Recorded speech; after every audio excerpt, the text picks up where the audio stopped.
Welcome everybody to Supercross 2021. I know I may be posting this a little bit late, but I'm posting it anyways.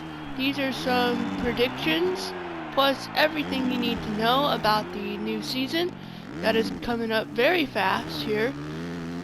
As I'm recording this, we are about 72 hours away, or so I think, under 72 hours away. And yeah, I'm gonna give some predictions, some bold predictions, some facts about the first round and who's racing, who's not racing. We're gonna talk about everything in this video.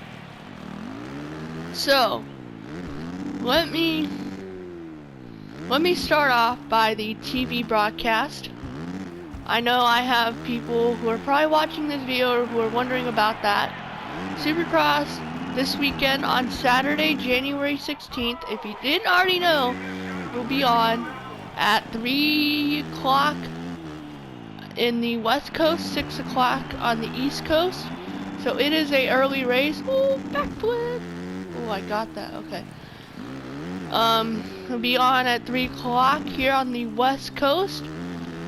And then it will also be on Peacock. Race Day Live will be on at 9 a.m. for Peacock viewers only. So if you have the Peacock streaming platform, you will be able to watch Race Day Live at 9 a.m. this week.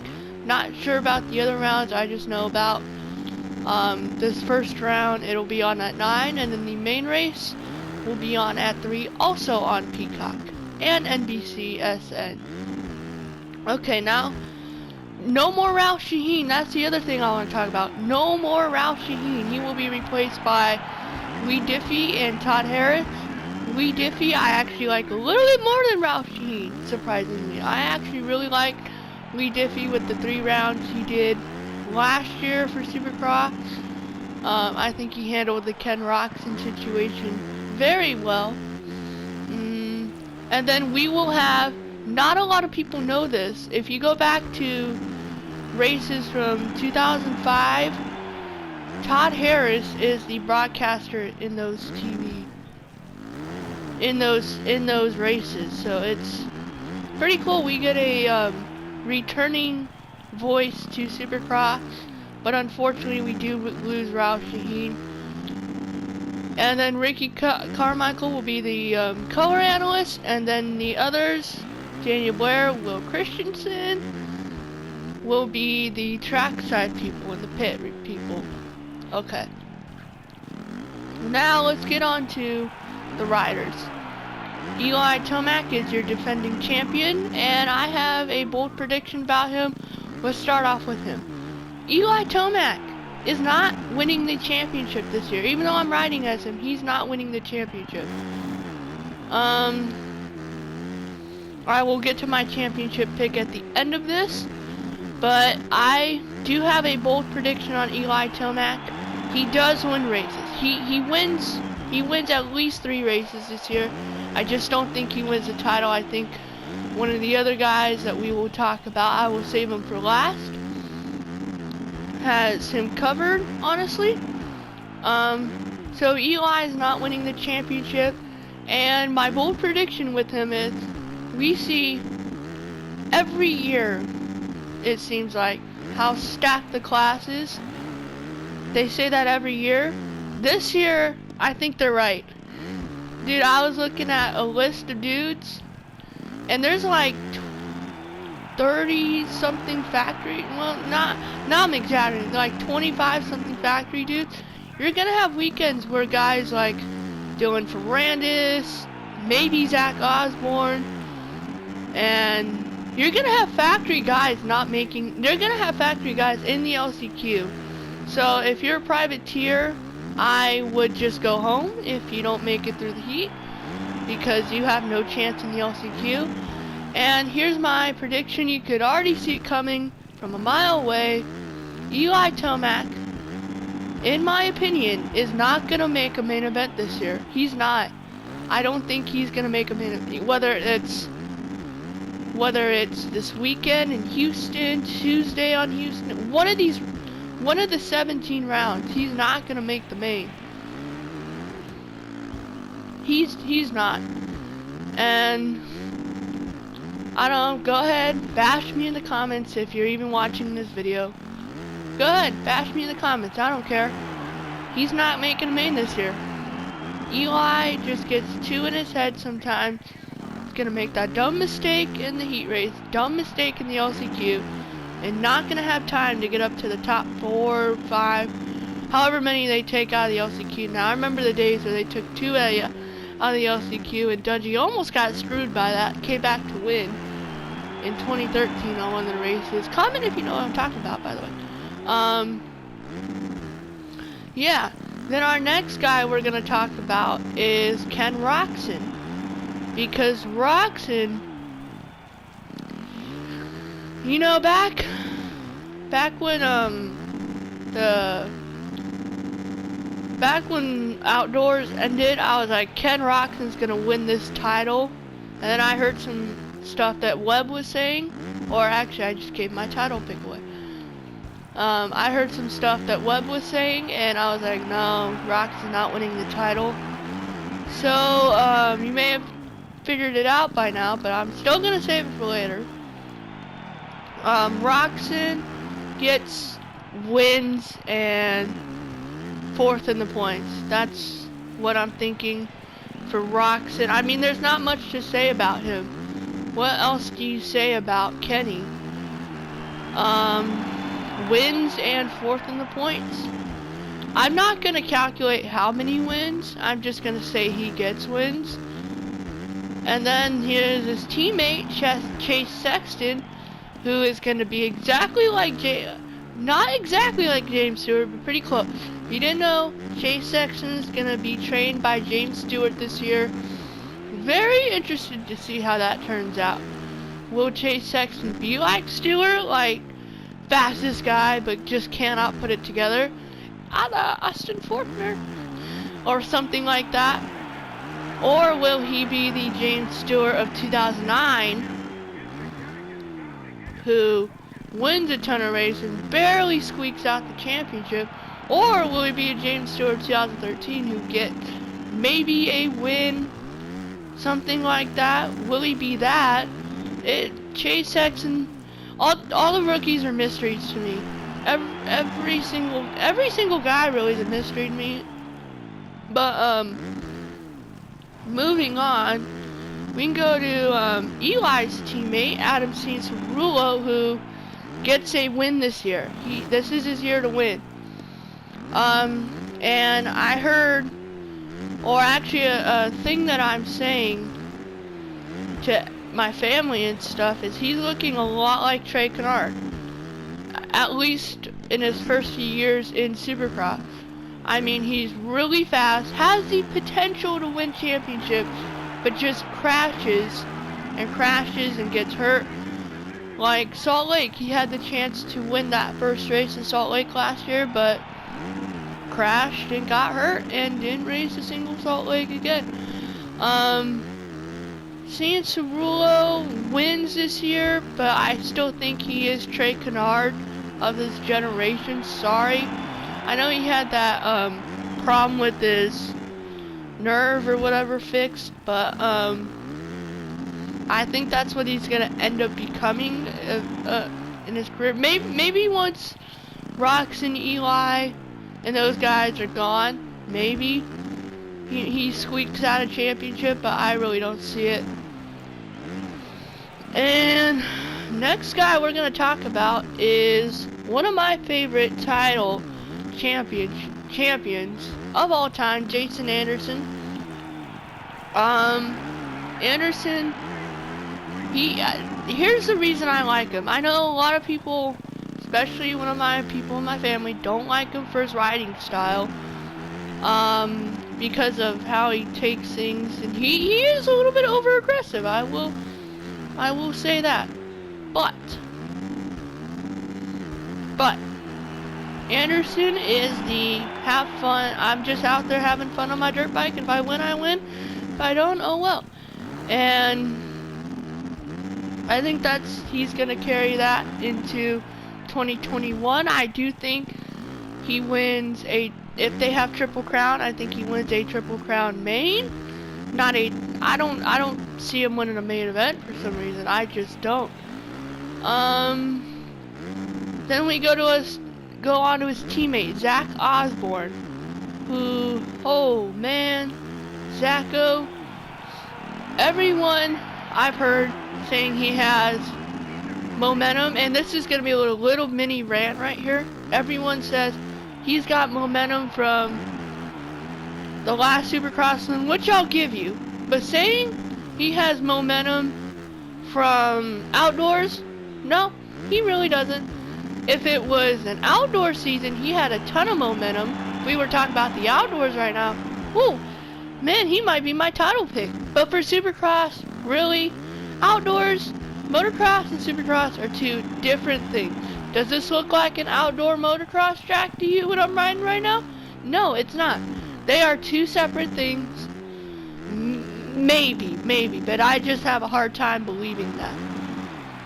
Alright, now we're gonna move on to Star Yamaha, who has a baseball team of riders on their team. Literally, I think they're very close to having a full-on baseball team. But for 450s, we are talking about Malcolm Stewart and Aaron Plessinger and Dylan Ferrandis. Yes, we're talking about them. Let's start off with Aaron Plessinger. This is last year. The Aaron Plessinger of last year. That's just who he is. That's who Aaron Plessinger is. I don't think he wins a 450 main in his career. I don't. He's got a family now. He is kind of reminds me of Dean Wilson. Oh, we completely skipped over Dean Wilson. Dino, maybe one top 5. Okay. As for Aaron Plessinger, he's kind of like Dean Wilson.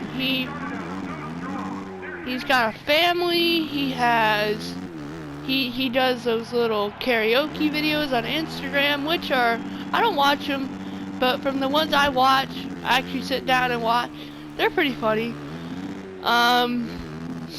Yeah, I think 8th to 10th place is who Aaron Plessinger is. Alright, now we're gonna go on to Dylan Ferrandis. I will tell you something right now. If Ferrandis rides like he did last year, like with the Craig incident, if he tries that in the 450 class, he's not getting top 15. He's probably not finishing the main event, because we saw last year Adam Cianciarulo try to ride like that with Zach Osborne, and we all saw what happened. Osborne showed Cianciarulo the 450 class. Same thing happened in 2018 with Cooper Webb and Eli Tomac. Webb was cross-jumping Tomac. Tomac gave him a little lesson about the 450 class. Same thing with Dylan Ferrandis. Dylan cannot ride aggressively in the 450 class. He can't. He's gonna get put on the ground. And if he does do that and nothing happens, I can't wait for those boos. Anyway, yeah, Ferrandis can't ride aggressively in the 450 class. Neither can Sexton, neither can any of these rookies, man. They can't. They can't. You can't ride like that in the 450 class. We've seen what happens before. And if Ferrandis tries to ride like that, he's getting blasted over a berm. He is getting blasted over a berm and breaking his arm or something. Now,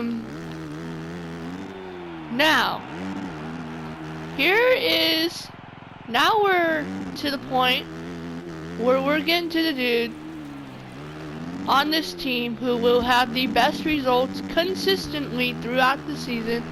Yes, Malcolm Stewart will get several podiums this year. I believe in Malcolm Stewart this year. I'm a Malcolm Stewart believer. But will he have a conservative make it through the year like he did in 2020, or will he have a 2019 year before he broke his leg and go for it?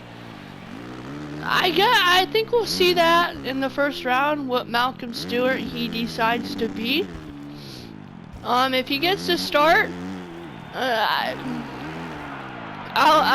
if he gets to start, we have the Webbs and Tomacs and Roxon buried in the back of the pack, because it will happen.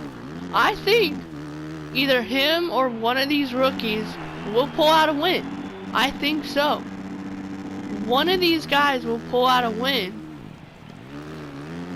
But if Stewart has the lead and Tomac's behind him, Stewart, unless Tomac's having a weird day, because those are not done yet. If he's having a weird day, maybe Stewart pulls it off. Or if Webb just pulls some Arlington 2019 crap and does that again, we don't speak of that. I don't know. Stewart's gonna be good. I'm a Stewart believer in 2021, sorry. So hard. Alright, getting on to, I'm only gonna be talking about one dude from this team, and then we'll move on to the KTM Huskies gas guy. I want to talk about MCR Honda, and I only want to talk about one dude. That's Shane McElrath, the rookie, who will have... So you know how McElrath in the past has done these 450 races? Like he did one in New Jersey 2015, and I think Daytona 2019, and he's been like back in the pack guy. That's exactly what he's gonna be this year. Yeah, he's gonna have some flashes of brilliance. Like he did in the 250 class, where he magically comes out and wins the race. But not wins a race, maybe gets a top 5. I will say this, if McElrath doesn't get a top 10 this year, it will surprise me. But if McElrath gets a top 5 this year, it will surprise me. I think he is in the 6 to 11 range consistently. Alright, now getting on to the KTM Huskies and all that. We're going to start off with Rocky Mountain ATV MC KTM. I will have a separate video here come out later on one dude who is no longer on that team, which it's kind of stupid. But for the sake of predictions, we're gonna go with Joey Savacci. I'm only talking about Savacci because Bogle is barely gonna be making mains this year. That's what I'll say with Bogle. Joey Savacci. I said that weird. Joey Savacci will get a podium, one podium. He squeaked one out this year. We saw what he did rookie year, leading mains, out front. Maybe it was a bike, I don't know. I highly doubt it was a bike. But we saw him do that. Same thing this year. Same thing, but not as consistently. For anyone saying Savacci's gonna win a race, you are high. Get off of whatever you're doing. But yeah, Savacci consistently top 5.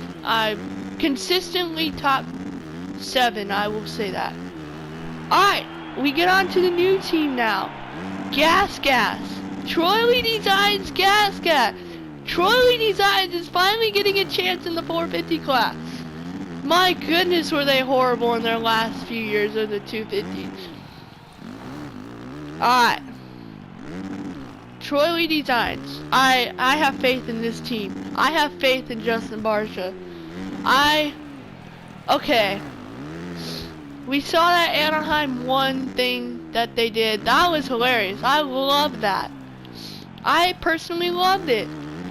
But for real Supercross, Barsha wins a race. I think he wins. I wouldn't be surprised to see him win Saturday. I also wouldn't be surprised to see him get 10th on Saturday. Like, that's the dude Barsha is. That's who Barsha is. Like, he'll come out and shock you by winning the opener and do nothing the rest of the year. I don't know. I don't think he wins the opener. We'll get to that later. Actually, coming up very soon here. I don't think he wins the opener, but I think he gets top 5 this weekend at Houston. So yeah, that's gas. Now we move on to, I think we're on our last team. Red Bull KTM, Marvin Musquin and Cooper Webb. Oh boy. Marvin Musquin consistently top 5. If he does not get a top 5 this year, if he does not come out top 5 in the Houston opener, I will be so shocked. I will be so shocked. But yes, Marvin Musquin consistently top 5, and that's all I'm gonna say here. Maybe a win, I don't know, but consistently top 5. That's where I have Marvin Musquin. Okay, we have got to the end here.